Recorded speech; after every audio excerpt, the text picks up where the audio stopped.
Hello everyone. तो आज हम लोग कुछ स्टॉक्स डिस्कस करेंगे और वो स्टॉक फंडामेंटली स्ट्रॉन्ग है। तो इनको हम लोग बाइंग करके चलेंगे और उसमें से हमारा जो है पहला स्टॉक है त्रिवेणी टरबाइन का। आप लोग देख सकते हो यहाँ से, और इस स्टॉक को हम लोग डेली टाइम फ्रेम में देख रहे हैं यहाँ से।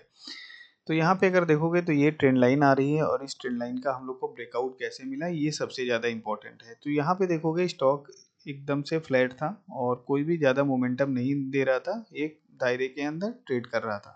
उसके बाद होता क्या, इस ट्रेंड लाइन का जब भी हम लोग को ब्रेकआउट मिलता है तो गैप अप के साथ यहाँ पे देखोगे ब्रेकआउट मिला है और उसके बाद एक मोमेंटम किया, मोमेंट के बाद ये रिट्रेस कर रहा है।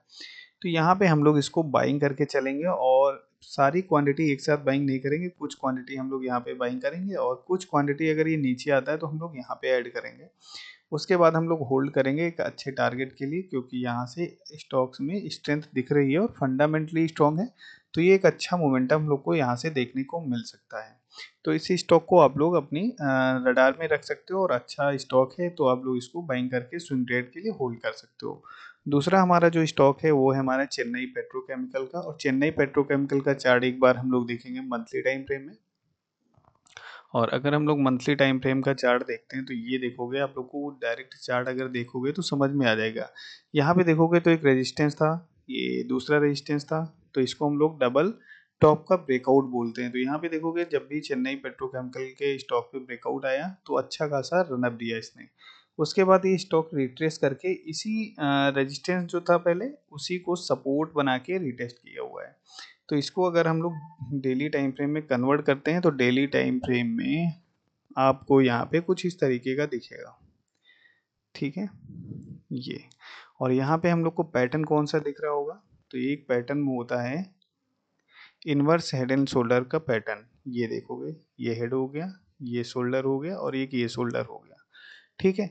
तो सपोर्ट पे हम लोग के बाइंग की कंडीशन क्या होती है, या तो हम लोग को यहाँ पे डबल बॉटम पैटर्न मिल जाए या तो हम लोग को inverse head in shoulder pattern.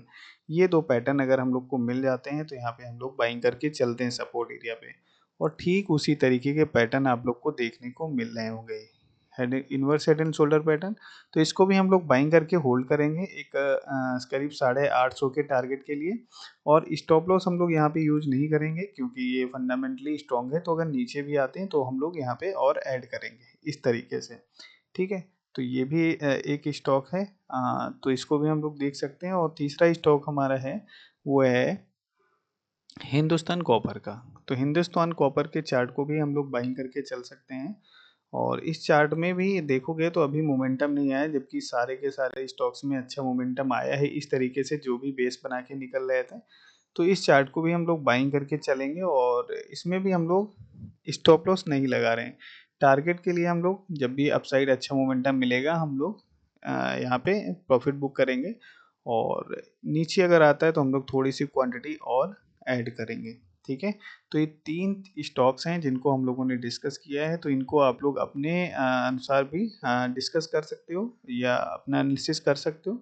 ये हमारे तीन स्टॉक्स रहेंगे, और अगर इस फर्दर गिरावट आती है तो हम लोग यहाँ पे एक्यूमुलेट करने की कोशिश करेंगे। यहाँ भी देखोगे तो ये ट्रेंड लाइन का ब्रेकआउट हम लोग को मिल चुका है, और मिलने के बाद में ये स्टॉक्स अभी अच्छा मोमेंटम नहीं किया है।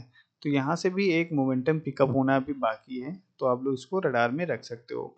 तो इस वीडियो में इतना ही, मिलते हैं नेक्स्ट वीडियो में। Thank you.